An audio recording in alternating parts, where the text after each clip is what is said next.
Coucou tout le monde, ça fait longtemps que ça fait un petit moment que je me suis pas filmée face cam, ça fait bizarre.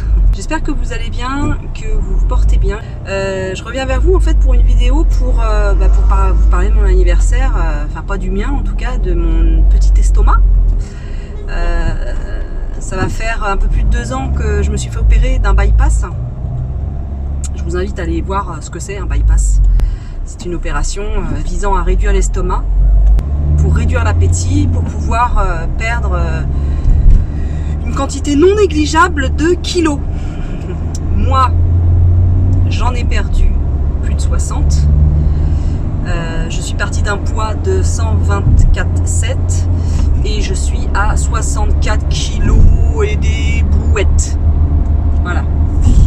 Mon poids varie entre 63 et 67 kg. Ça dépend. Ça dépend le moment du mois, ça dépend de ma forme, ça dépend de mon transit. Voilà, ça dépend de tout un tas d'éléments, voilà, et qui font que ce poids varie. J'ai perdu ce poids en environ 8 mois, on va dire. Ouais, mon poids s'est stabilisé aux environs de 8 mois. Et la perte, ouais, ça s'est fait en 7 mois, un truc comme ça. Si vous me trouvez imprécise dans, je sais pas si ça se dit, mais si vous me trouvez pas précise dans les chiffres, je vous invite à aller regarder mes vidéos en fait. J'en ai fait un post bypass, 1 mois, 2 mois, 3 mois. Bon bref, il y en a suffisamment pour détailler, pour vous rendre compte un peu de mon parcours. Là, je vais vraiment vous parler dans la globalité de ces 2 ans, voilà, physiquement, mentalement et tout ça. Tout d'abord, comment je me sens médicalement parlant et au niveau santé, etc. etc. Alors, je vais bien. J'ai eu ma prise de sang des 2 ans post-op qui est nickel. Nickel, je n'ai plus de carence. Plus du tout. Je prends un comprimé de multivitamines par jour à sucer, enfin à croquer, c'est pour ceux qui préfèrent. C'est de la marque Fit For Me. Et je prends de temps en temps un comprimé de fer, pareil, de Fit For Me, mais je fais des mini-cures parce que ça me constipe énormément et voilà. Donc je n'ai plus de carence. Alors j'ai jamais eu des grosses carences, hein. J'étais toujours limite en fait. Soit j'avais une toute petite carence avant, ou soit j'étais à la limite. Là, il n'y a plus rien. La seule chose sur laquelle il faut que je sois vigilante, c'est mon apport en protéines. Selon ma diététicienne, j'ai eu un rendez-vous téléphonique il y a 2 semaines de ça, et elle m'a dit qu'il fallait que je fasse attention à mon apport en protéines. Et du coup de reprendre les collations. Je vais arrêter moi-même les collations parce que j'en ressentais plus le besoin. Donc de reprendre un laitage le matin et un laitage dans l'après-midi pour avoir un apport en protéines. Elle m'a dit au niveau de mes assiettes que c'était très correct, hein, que j'avais que je mangeais très bien, que mes assiettes étaient plutôt équilibrées et que elle m'a fait rire parce qu'elle m'a dit n'oubliez pas de vous faire plaisir, hein, surtout. Je lui ai dit que je n'oubliais pas que j'étais une gourmande et une gourmande, que j'aimais les bons produits et que ça je crois que ça sera à vie en fait. Je me souviens, c'était une de mes peurs avant de l'opération, c'est de perdre ça, de perdre cette qualité, parce que pour moi c'est une qualité d'aimer croquer dans les aliments, d'aimer croquer dans les nouveautés, d'aimer apprécier le bon manger et des produits de qualité, les bons vins, etc. Qui riment pour moi avec moment partagé, etc. Et ça, j'avais peur de le perdre en me faisant opérer. Et ben non. Et ça, c'est super. J'ai Donc je vous parle toujours du médical hein, qui se mélange un peu au physique, hein, aux sensations physiques je parle. Je vais sur mes 46 ans, donc je ne suis pas une jeunette de 25 ans ou de 30 ans qui s'est fait opérer. Donc la peau, elle est beaucoup moins souple et elle se tient beaucoup moins. Et c'est ce que j'ai remarqué, hein. Je vous en ai déjà parlé, ceux qui m'ont suivi dans les vlogs. Ça c'est quelque chose qui m'a beaucoup perturbé, qui me perturbe un peu moins. Je dois avouer que ça y est, le temps fait son œuvre et l'acceptation du corps est en route. Je vais vous parler des points, alors je dirais pas négatifs, mais les points un petit peu sensibles. J'ai toujours des épisodes de constipation qui sont limités dans le temps, hein. Je suis pas ce qu'on appelle une vraie constipée, hein. Je vais à la selle toutes les semaines, il n'y a pas de souci avec ça, mais je peux avoir l'intestin un peu feignasse et pour le coup je peux avoir et c'est ça qui me crée des variations de poids et un inconfort en fait, c'est à dire que je vais avoir facilement 3,5 kg en plus sur la balance et me sentir vraiment ballonnée. Des fois j'ai un ventre mais de femmes enceintes, enfin vraiment de femmes ayant un petit bidon quoi. Alors vous me direz mais c'est normal que les femmes surtout de mon âge avec la préménopause ou la ménopause qui arrive est un petit bidon, c'est normal hein, tout à fait, c'est hormonal, c'est normal. Donc il n'y a pas de souci, mais c'est vrai que c'est l'inconfort en fait plus que je souligne. C'est souvent pas confort et j'attends avec impatience à chaque fois la délivrance et comment je procède, c'est-à-dire que je vais mettre un peu plus de verre dans mes assiettes. Alors déjà, il y en a quand même pas mal, mais là je vais vraiment charger en verre et je vais faire attention à ce que je bois, plus et je vais bouger. Je vais bouger, je vais faire plus de vélo, je vais plus marcher et en général ça fonctionne bien, le transit repart et d'un jour sur l'autre, mais vraiment d'un jour sur l'autre ou du matin au soir à comparer, j'ai moins 3, ça m'est déjà arrivé, moins 4 kilos direct comme ça, clac. Vive le popo! Le deuxième point un petit peu touchy, c'est le point de vue fatigue. Alors il y a d'autres éléments qui peuvent expliquer cette fatigue, hein. Je vous en ai déjà parlé dans les vlogs. Je pense que c'est l'addition de tous ces éléments, hein, de mon travail, de l'inquiétude par rapport à mon travail, le rythme, hein. J'ai un rythme assez intense. Je suis quelqu'un qui a beaucoup de mal à se poser, à ne rien faire. Même quand je dis que je vais me reposer, je ne me repose pas. Je fais quelque chose. Même quelque chose de petit, je fais quelque chose. Je pense que ça joue énormément, ça participe à cette fatigue.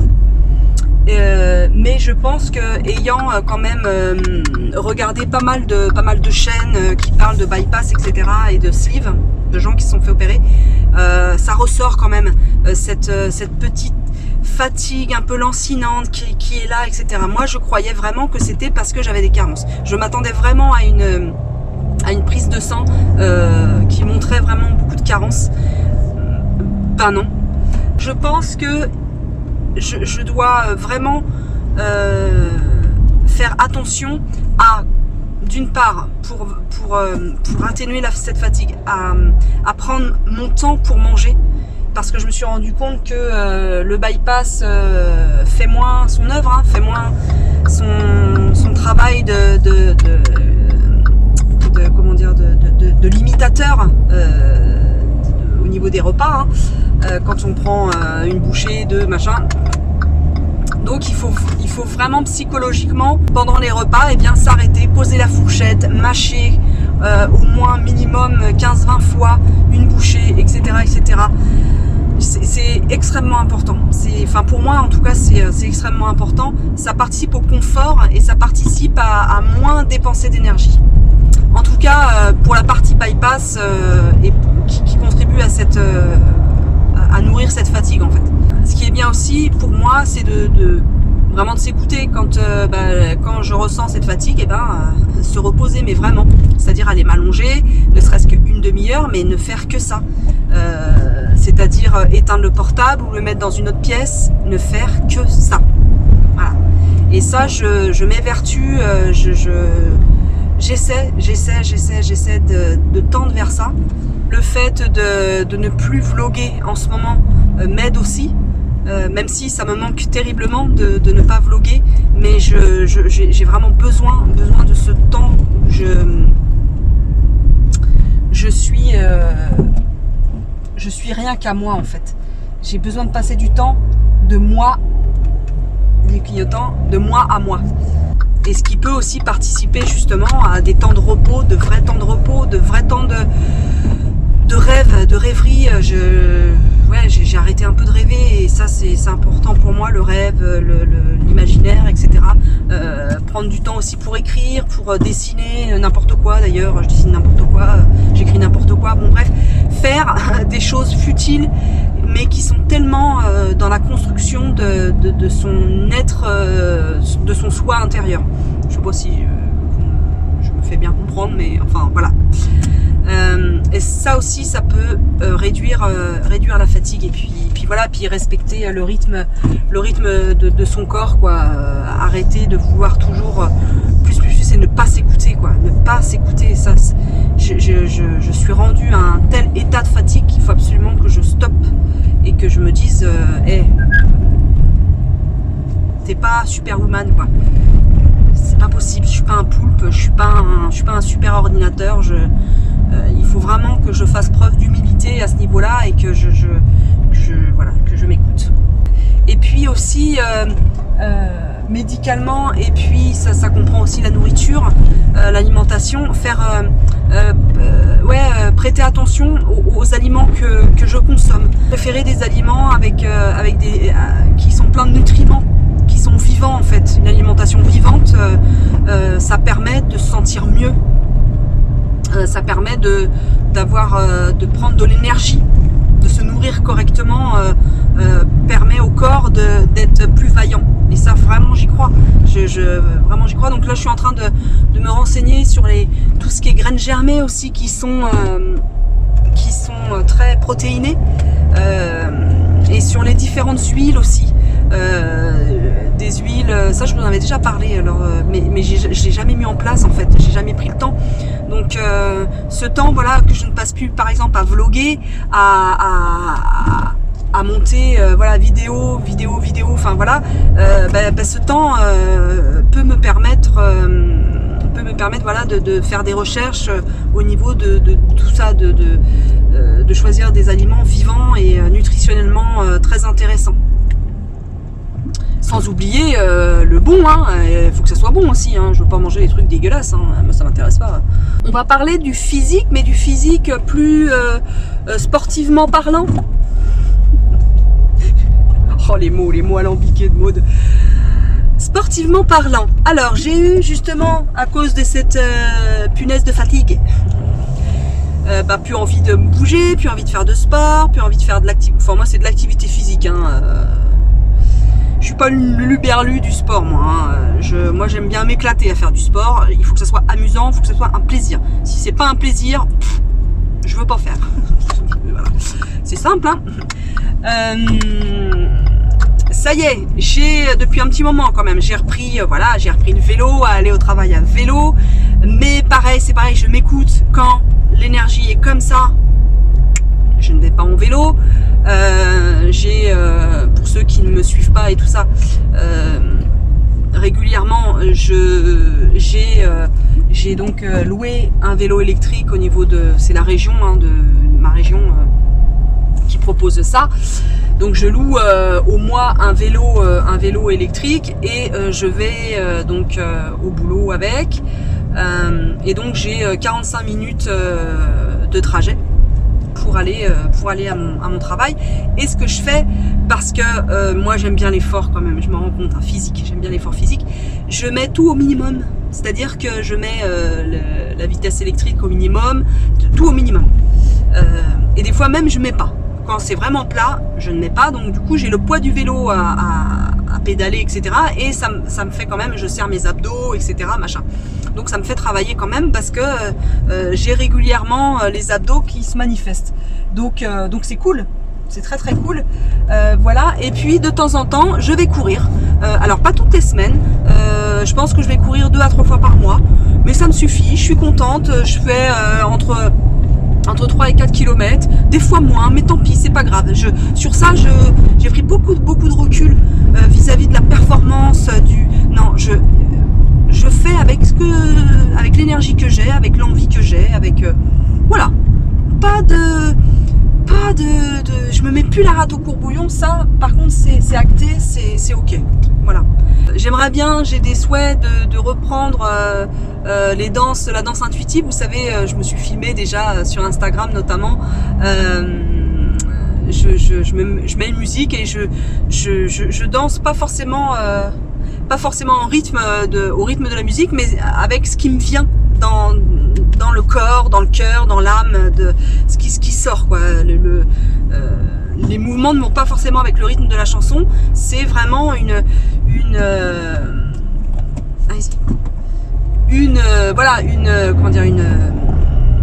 je suis mon rythme à moi, intérieur, voilà. Et ça me fait beaucoup de bien, ça me fait beaucoup de bien, mais voilà, avec cette fatigue, ça aussi, j'avais arrêté. Donc là, l'énergie remonte petit à petit et je suis bien contente. Je suis bien contente et j'ai envie d'en prendre soin de cette progression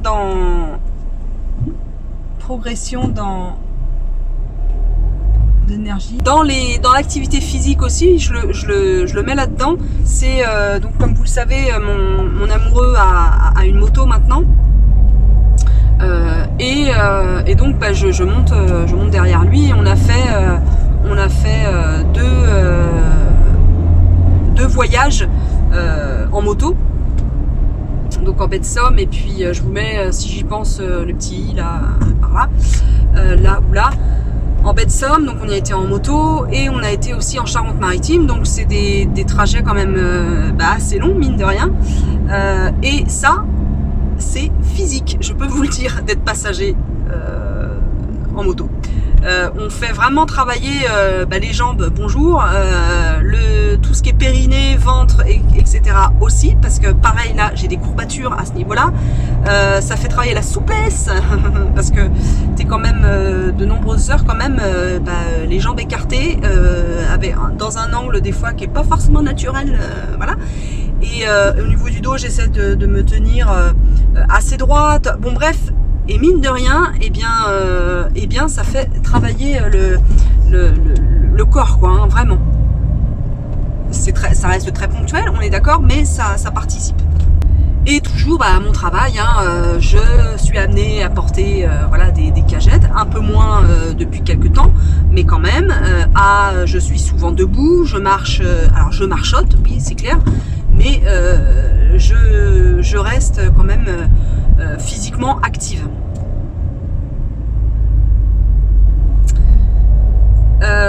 On va parler j'en ai parlé vite fait tout à l'heure, mais on va parler vite fait de ce qu'il y a dans mon assiette. Alors toujours, je vous mets des petits exemples d'assiettes ici ou ici, de mes assiettes, voilà. Donc moi j'aime bien les assiettes au quotidien lisibles, c'est-à-dire je sépare, hein, j'aime bien les féculents, la protéine et les légumes. Voilà, ou les légumineuses, et les légumineuses, parce que j'essaie de mélanger pour l'apport justement en protéines, pour que ça soit le mieux assimilé possible. Donc j'adore cuisiner, j'adore ça, mais toujours des choses très simples. J'ai du mal à faire de la cuisine alambiquée, cuisine traditionnelle. J'aime bien, de temps en temps je fais des plats mijotés, etc. Il y a la blanquette, des machins comme ça, mais j'aime bien les choses simples et rapides. Je trouve que c'est la meilleure façon pour moi, d'avoir l'équilibre et d'avoir envie de comment dire, envie se faire plaisir rapidement. Moi, s'il me faut 3 heures pour apprécier un plat, pour pouvoir manger, non, pas trop, c'est pas trop mon truc.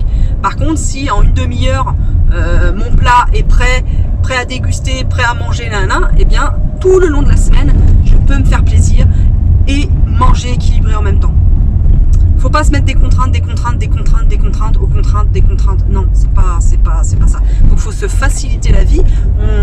La plupart des gens ont des vies assez riches au niveau rythme et de se faciliter la vie, ça va être d'avoir par exemple des oignons hachés tout prêt au congèle, qu'on hache nous-mêmes par exemple, ou acheter chez Picard, peu importe, on s'en fout de ça. D'avoir des légumes surgelés, nature, ça aide aussi. Tout ça, ça aide. Il faut s'alléger enfin, moi en tout cas, je m'allège la cervelle. Et je ne culpabilise plus d'avoir des aides culinaires. C'est fini ça.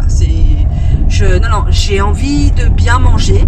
Voilà, j'ai envie de bien manger. J'ai envie que ça soit rapide à préparer pour pas me lasser et pour pas attendre des lustres pour manger. Et j'ai envie que ça soit pas ultra cher. Voilà. Donc je mets des choses en place pour que mes assiettes soient équilibrées, rapidement mangeables et appétissantes. Donc je vais mettre de la couleur, je vais faire attention à mes souhaits, à mes envies. C'est-à-dire que dans la journée, et moi je travaille dans une épicerie, donc c'est d'autant plus facile. Hein, et ben je vais voir un aliment, bah pousse-toi. Je vais voir un aliment et je vais faire ah tiens ça, tac, hop, hop. Et c'est vrai que j'ai cette logique-là, je vais dire ah tiens je vais l'associer avec ça, tiens oh oui et puis ça, et puis hop, ça y est, j'ai mon assiette dans la tête et je vais faire mes courses en conséquence. Voilà, en gros comment je fonctionne. Donc tout au long là, de mon discours, je vous aurais mis des exemples d'assiettes. Et puis concernant comment dire les plaisirs, parce que bah moi l'alimentation c'est un plaisir, c'est vraiment un plaisir, la cuisine c'est vraiment un plaisir, de manger c'est vraiment un plaisir, de boire aussi c'est vraiment un plaisir. Et donc je me fais des plaisirs, hein, voilà. Donc ça va être quoi bah ça va être je sais pas des surimi par exemple, bah ça me fait plaisir. Donc de temps en temps je m'achète ma truc fleurie-mimiche et ma petite boîte de 12 fleurie-mimiche et ben ça va me faire voilà, ça va me faire pas un repas mais je vais en manger 6 bâtonnets. Ouais, je suis capable de manger 6 bâtonnets de surimi. Et je vais me faire comme ça un petit apéro surimi, crackers que j'aurais fait moi-même ou crackers. J'ai de plus en plus de mal hein, avec les trucs tout prêts, hein, vraiment. Je vais me faire des plaisirs comme ça, ou alors voilà entre guillemets de la junk food. Voilà, je vais par exemple ce soir là, je suis seule. Oui, ça m'arrive, je suis seule à manger. Et ben j'ai fait avant-hier des galettes de protéines de soja avec des champignons noirs, etc., des épices, et j'ai envie de les manger avec de me faire un burger. Ben, je vais me faire un burger. Donc là je vais couper la vidéo puis je vais aller acheter du pain burger parce que j'en ai pas de prêt. Alors j'en ai pas fait. Et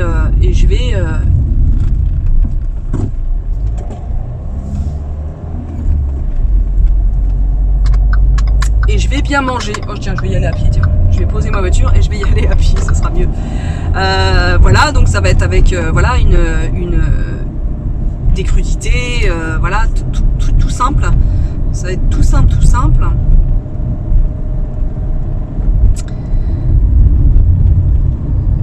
Et bien voilà pour l'aspect nourriture. Un petit point, comment dire, alors pas négatif, mais sensible pareil. Moi ça reste toujours les repas avec pas mal de monde autour. Les repas de famille, les repas entre amis reste compliqué pour moi parce que j'ai du mal à faire attention à ce que je mange et j'ai tendance à picorer. Souvent c'est des apéritifs dînatoires, donc voilà, on pioche. Alors moi j'adore les apéritifs, vous me connaissez, j'adore ça, mais je trouve que À quantifier, c'est difficile. À quantifier, c'est difficile. À s'arrêter, c'est difficile. À repérer, voilà, les signaux, le signal de l'estomac qui dit hey, dis donc, toi, tu t'arrêtes quand là? Et ça, j'ai beaucoup de mal. J'avoue que j'ai beaucoup de mal, comme j'avais beaucoup de mal avant d'être opérée. Donc, y a ça aussi, il faut que je fasse attention. C'est-à-dire que, à faire des pauses et à un moment donné, se dire, ouais, mais stop là en fait. En fait, stop. Voilà, tu t'arrêtes. Je crois que tu as assez mangé. Mais ça reste compliqué parce que pour moi, c'est vraiment un moment si convivial et si enjoué que de faire attention à ça me fait presque dire que ça enlèverait de la spontanéité et de la chaleur au moment et du plaisir au moment. Voilà, c'est ça qui me freine à mettre ça, à faire attention en fait. Je vais en terminer avec l'alimentation en vous disant que je mange comme tout le monde à présent. Petit bémol sur la viande rouge qui est assez difficile à digérer pour moi. Donc quand j'en mange, je dois prendre mon temps pour la mâcher et bien la mâcher. Et m'arrêter quand mon estomac dit stop parce que sinon ça peut être compliqué au niveau digestion. Et aussi il y a le citron le jus de citron notamment qui est difficile pour moi à digérer et ça me met des coups de poing à l'estomac et c'est pas du tout agréable comme sensation. Genre des sensations de brûlure d'estomac et je supporte très très mal le jus de citron.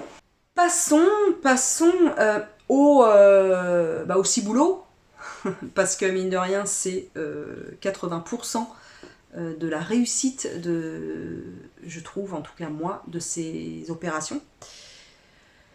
Parce que tout se passe dans notre cerveau et puis dans notre ventre. Voilà. Donc il faut que les deux soient des associés bienveillants l'un envers l'autre. Et parfois ça peut s'avérer très compliqué. Et quand en plus les émotions prennent le pouvoir, j'ai envie de dire, prennent les rênes de la diligence pour filer à triple galop pour échapper aux Apaches qui nous attaquent, c'est compliqué. C'est vite la bataille. Et moi je déroge pas à la règle, c'est-à-dire que c'est pas physiquement que c'est compliqué, c'est pas dans l'assiette que c'est compliqué. C'est mes émotions, c'est de faire la paix avec moi, c'est d'avoir confiance en moi, c'est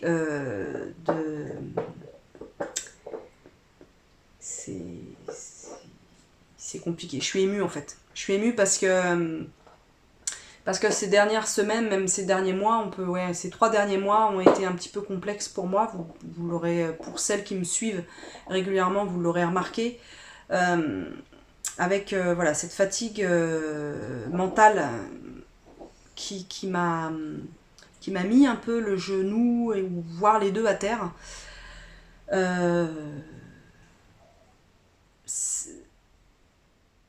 Ça complique le post-op.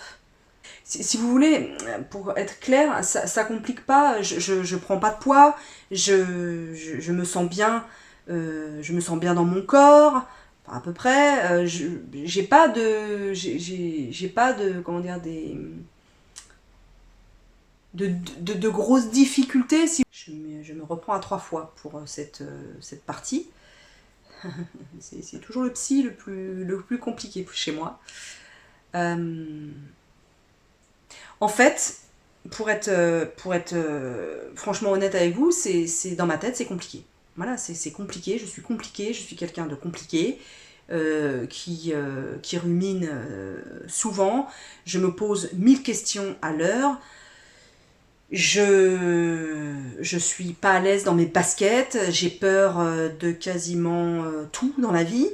Euh, et je pensais vraiment, j'ai eu ce qu'on appelle, vous savez, la lune de miel post-op. Tout durant, enfin, la première année a été, non, ouais, je vais dire la première année et demie a été fantastique. J'avais un regain d'énergie, malgré, voilà, des petites chutes au niveau énergie, mais euh, dans l'ensemble, j'étais plutôt énergique, joyeuse, positive. Je croquais la vie à pleines dents. Et je pensais que la dépression était loin derrière moi, que ce sentiment d'être une grosse nulle, d'être une moins que rien, d'être de ne pas voilà, c'est cette sensation de ne pas être capable de faire des choses simples, de je doute sur quasiment tout dans ma vie, je doute de moi, de mes compétences, de mes capacités, de et des trucs infimes. Si je vous racontais en détail sur quoi je doute, peut-être que vous me diriez, mais c'est un mot de qui coule, quoi, comme mon amoureux le dit. Je suis dans une période qui est un petit peu compliquée, difficile pour moi. C'est pour ça que j'ai stoppé les vlogs, parce que me voir H24 à la caméra n'était plus soutenable pour moi. Je ne pouvais plus. Je pouvais plus. Me regarder, c'était compliqué, très compliqué. Donc vous allez me dire, ouais, mais ça n'a pas à voir avec le bypass et le post-op. Ben, je crois que si, en fait. Je crois que tout est lié dans la vie et que les différents pans de vie sont liés. Et cet aspect de moi, cet aspect de ma personnalité, de ce caractère, de mon vécu, j'ai comment dire, un aspect de ma personnalité qui, je suis atteint de dépression. Et ça, je pense que je croyais m'en être sortie. Eh ben non. Alors, ça ne me fait pas manger. Je n'ai pas de compulsion alimentaire. Je ne me gaffe pas de nourriture. Je dois dire, c'est hyper positif, hyper positif. Mais je suis surprise de ne pas être satisfaite de comment je suis, de comment je vis, de comment je réagis, de comment je suis physiquement. Et je me dis, est-ce que tu es insatisfaite et tu seras toujours insatisfaite dans la vie malgré tes 60 kilos de perdus? Ou est-ce que c'est autre chose, c'est tout à côté, c'est à côté, c'est un état comme ça fait partie de ma personnalité, de mon caractère. J'ai un état comme ça, sous-jacent, dépressif, et il faut que j'y fasse attention tout le restant de ma vie, peut-être. Peut-être. Pour diverses raisons, hein, cet état dépressif. Enfance, maltraitance, etc., etc. Enfin, ça, vous les avez dans mes vidéos, hein, tout ça. Dans mes anciennes vidéos. Je vais pas, parce que sinon cette vidéo là va durer des plombes, et voilà, déjà elle dure longtemps, il me semble. Donc voilà, dans l'état émotionnel et psy dans lequel je suis, je sais pas si c'est clair, hein, parce que dans ma tête c'est vraiment pas clair en ce moment, donc je sais pas si vous allez comprendre quelque chose à ce que je dis, voilà, j'espère, mais voilà, pour vous faire un bilan, un arrêt sur image de comment je me sens. Et je me sens pas bien. Alors pas tout le temps, mais si on prend une balance, et bien ce côté-là, c'est les côtés négatifs et ce côté-là positif, et ben c'est souvent comme ça. Ça a du mal à être comme ça, ou comme ça. Et pourtant, je vis d'excellents moments, je vis des très bons moments, je vis des jolis moments, je vis avec ma famille, avec mon amoureux, avec mes amis, avec mes collègues, avec moi-même, avec mes animaux, avec... Mais bon Dieu, quand ça ne va pas, la pente est rude à remonter. Et c'est ça en fait qui est difficile, c'est que je tombe. Et après, j'ai l'impression de ramer pour arriver à retrouver une stabilité émotionnelle, un contentement dans ce que je fais, dans ce que je dis, dans ce que je vis, dans ce que je mets en place. C'est comme si j'étais capable de rien faire correctement. Et j'en discutais avec ma copine Anne, et elle me disait que j'étais... pas que j'étais insatisfaite, mais que je me demandais trop en fait. Que j'avais une exigence avec moi-même qui était là, quoi. Et qu'à un moment donné, il faut que j'arrête de vouloir tout contrôler et que j'arrête de vouloir être celle que je suis pas en fait. Je suis pas une image d'Épinal, je suis basique, quoi. Je suis quelqu'un de simple, et je suis pas un robot. Je vous le disais dans la voiture, je suis pas un robot, je suis pas... Et ça, j'ai beaucoup de mal avec ça.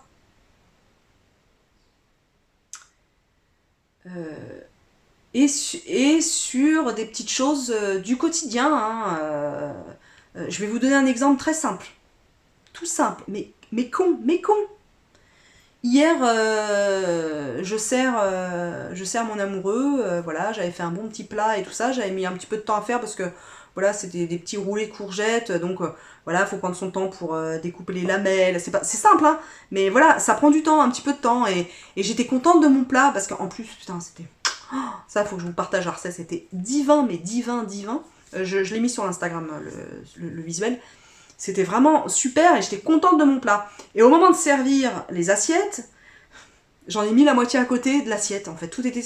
Enfin, il y avait la moitié du roulé qui était avec le riz qui était sur la table. Je me suis mis dans une colère, mais une affreuse colère, quoi.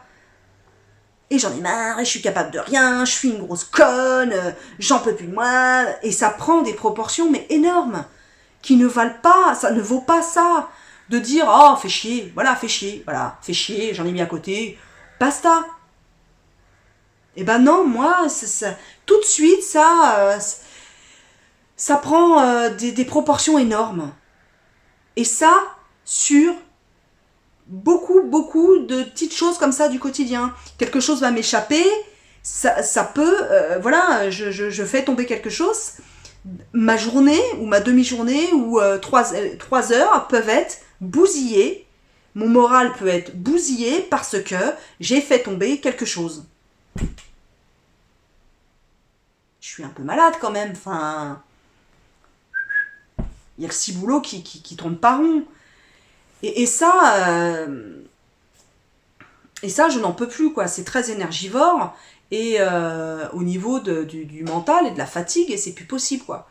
C'est plus possible. Donc, il y a des choses que j'arrive à mettre en place et à m'y tenir, et puis à me dire, à lâcher prise sur des choses. Mais sur encore beaucoup de petites choses du quotidien,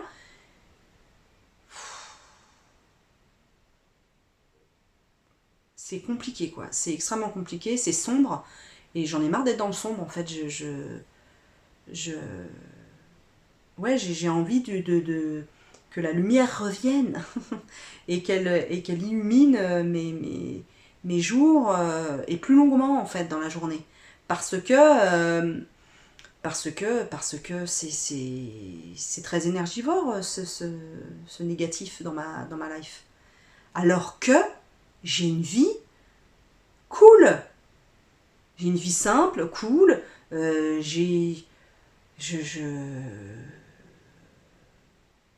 même ça, vous voyez, même ça, je me culpabilise de ressentir des émotions négatives. Et ça joue. Je pense que ça joue. dans la manière de me percevoir, donc dans la manière de me regarder dans un miroir, dans la manière de me supporter physiquement. Vous voyez, tout à l'heure je vous disais, je peux plus me filmer longuement au quotidien lors de vlogs, etc. Et je suis sûre que là, au moment du montage, je vais me dire, oh là là, mais arrête de faire ce rictus là, arrête d'en faire des tonnes, arrête. Je vais me flageller, mais je suis sûre de ça. Donc voilà, je suis en train d'essayer de me voir plus positivement et de travailler sur ça, sur le négatif et sur la non-confiance en moi que j'ai et qui prend vraiment trop de place dans ma vie. Et ça joue sur le post-op, ça joue sur ma confiance, et pour le coup ça peut jouer aussi dans l'assiette, ça peut jouer parce que des fois j'ai pas envie de me préparer à manger parce que le moral n'est pas là, des fois j'ai, voilà, donc ça va être trop de fromage, trop de sucre, trop de, voilà, et la stabilité est mise à mal, et moi j'aime pas quand c'est ces moments-là en fait, parce que j'aime l'équilibre dans mon assiette, j'aime quand c'est fluide et comme tout à chacun, quoi. Et en même temps, il faut que j'accepte qu'il y ait des moments où c'est comme ça, et voilà. Voilà. J'espère que vous m'aurez compris.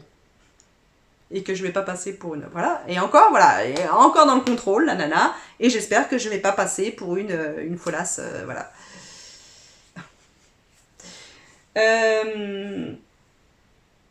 Qu'est-ce que je peux vous dire d'autre? Ah si, un petit point. Est-ce que chirurgie, est-ce qu'on en parle? Ben oui, on en parle. Parce que je n'ai pas mis ça au placard et aux oubliettes. Je compte bien me faire opérer dans un premier temps des nichons, me faire refaire la poitrine en remontant tout ça, tout le bastingage, et en me mettant des prothèses mammaires en silicone. Voilà, c'est toujours d'actualité, mais j'ai ma vie est beaucoup remplie comme vous, hein, comme la vôtre. Donc ça sera l'année prochaine, peut-être en début d'année prochaine, très certainement. Voilà.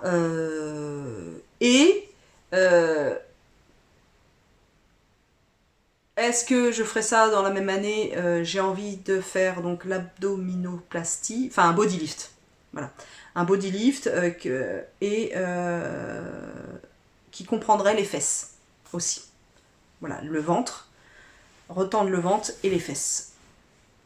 Voilà, le programme, dans ma tête.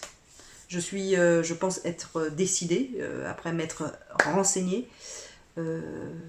Voilà, peut-être que je ferai, peut-être une vidéo là-dessus. Peut-être, en vous disant très spécifiquement ce que je compte faire et ce qui est possible. Oh, peut-être que je la ferai quand j'irai voir un chirurgien ou une chirurgienne. Peut-être. Voilà. Pour terminer cette vidéo, un petit bilan. Je suis heureuse, toujours, d'avoir décidé de me faire opérer de ce bypass. Je suis heureuse avec ce petit estomac. Je suis heureuse d'avoir perdu tout ce poids. Et je suis heureuse de maintenir ce poids qui me force à faire attention à moi, à prendre du temps pour moi, et il faut que je souhaite continuer, en fait, et encore plus, parce que je me suis, comme nombreuses d'entre nous et nombreux, on se maltraite énormément, et moi je me suis beaucoup maltraitée, et je continue à me maltraiter, psychologiquement notamment, et c'est plus possible, quoi. Et là j'arrive à saturation, et médicalement parlant et physiquement parlant, cette opération, moi, m'a sauvé la vie. Et je me remercie encore d'avoir pris cette décision. Mais je souhaite être encore plus épanouie. Et j'y travaille. Et je réitère encore une fois, je vous bassine avec ça, mais je pense que c'est le cœur du sujet de ces opérations, c'est le suivi psy. J'en suis convaincue. Convaincue. Le suivi psy, le fait de choisir le bon chirurgien ou la bonne chirurgienne ou l'équipe qui va vous accompagner au pré-op et au post-op. Et je dirais se faire confiance. Néanmoins, se faire confiance, c'est bien se connaître. Et même quand on se connaît bien, ça reste parfois compliqué. Donc, de se faire accompagner sur ce chemin par des professionnels dignes de ce nom, tant sur le psychologique, sur le physique et sur l'alimentaire, c'est important. C'est important, je pense que c'est important. J'ai assez dit, c'est important. L'important, je le dis encore, c'est vous. Vous, vous et revous. Être égoïste, c'est chouette. Être égoïste pour atteindre plus de mieux-être et de bien-être, c'est vachement chouette. Et il le faut. Il le faut. Pensez à vous. Pensez à vous. Pensez à vous. C'est pas les autres qui le feront. En tout cas, qui mettront en place les choses pour vous sentir mieux. C'est que vous, en fait. Vos amis, votre famille, votre amoureux sont là pour vous soutenir, pour vous accompagner, et pour vous apporter de la tendresse et du soutien. Mais les actes, c'est vous qui les poserez pour être au mieux dans votre vie et avec vous-même. Et quand on est bien avec soi-même, avec son soi intérieur, eh bien on rayonne en fait. Et je dis pas que c'est youpi lélé, cucu les petits oiseaux, comme ça. Non, on peut pas être comme ça tout le temps dans la vie. On a des moments où on n'est pas bien et c'est l'humain qui est comme ça. Et je crois qu'il faut l'accepter. On n'a pas le choix de toute façon. Mais dans la globalité, je pense que l'humain, s'il est équilibré, s'il a trouvé l'équilibre dans sa vie, eh bien il rayonne plutôt qu'il est sombre. Voilà, c'est juste mon propos et c'est juste mon expérience. Je ne suis pas là pour juger les autres et d'autres parcours sont différents du mien et ils n'en sont pas moins riches, voilà, humainement et dans leur diversité. Il y a aussi, je tenais à en parler, je vais en parler dans une vidéo plus longuement, une autre vidéo. Je suis en train d'y réfléchir. Il y a aussi les parcours qui malheureusement se terminent un peu mal parce qu'on n'en parle pas assez. La chirurgie bariatrique reste une opération et avec laquelle il y a des risques. Et je trouve qu'à l'heure actuelle, on ne parle pas assez des risques. Et je compte faire une vidéo, je ne sais pas sous quel format encore, parce que c'est sous format interview, où j'interviewerai une personne ou plusieurs, où ça sera un récit d'une personne que je connais. Et on a pas mal conversé ensemble. Mais je suis en train de voir sous quelle forme va prendre cette vidéo parce que il est bon de ne pas prendre ces opérations à la légère. Voilà. Voilà. Eh bien, cette vidéo est à présent terminée. J'ai été heureuse de la faire. J'espère qu'elle vous aura éclairé, amusé, intéressé. Pour cela, j'ai envie de vous dire, les commentaires sont là pour vous. C'est votre espace, donc faites-vous plaisir. Commentez. Voilà. Un petit like, ça me montre l'intérêt que vous avez pour mon contenu. Voilà, c'est juste ça, moi, qui m'intéresse. Donc montrez-moi que mon contenu, ce que je vous propose vous intéresse, vous interloque et commentez, c'est chouette, je trouve, les partages d'expérience. Voilà, je vous dis à très très vite pour une prochaine vidéo et dites-moi où vous en êtes vous Et n'hésitez pas à me dire vos prénoms avec si votre prénom est différent de votre pseudo, parce que comme vous le savez, je ne retiens pas vos prénoms. Donc, et j'oublie qui est qui. Donc voilà, n'hésitez pas à me détailler qui vous êtes. Voilà. Je vous dis à très très vite et portez-vous bien, prenez soin de vous, c'est important. Ciao.